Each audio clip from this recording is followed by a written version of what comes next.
एक नंबर. हे बघितलं का उत्तर भारतात मोठं वादळ आणि मोठा पाऊस झालाय. लका लका लका लका लका लका. हे काय लका लका लका शितुडा मारल्यागत पाऊस आहे तो. मी एकदा गेलो होतो उत्तर भारतात. असला पाऊस आणि असलं वादळ. हे 2-2 किलोमीटरवर घर उडून गेली. मी ज्या हॉटेलात राहायला होतो का नाही ते हॉटेल 5 किलोमीटरवर उडून पडलेलं. येताना रिक्षा करून आलो. खरंच काय? मग काय तर आता थापा ऐक.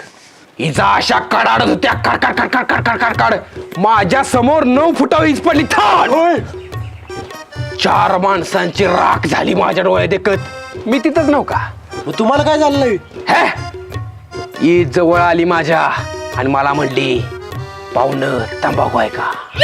मी म्हटलं नाही चू नाही. ना ना भूताची गोष्ट सांगताय का काय नक्की काय? हा बाबा सॉरी ती लय किस्सा असल्यामुळे ती जरा कन्फ्युजन झालं.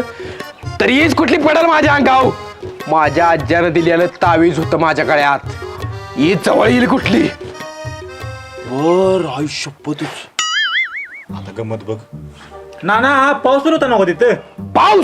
पाऊस काय विचारूच नका. हे बाद असला एक ठ्याम बाद छत्री फाटून डोसक्यात पडायचा. माझ्या देखत माणसं बेशुद्ध पडली. मी तिथंच नव्हता. तुमच्या डोक्यात पडलं नाही ठेम ती मोठं.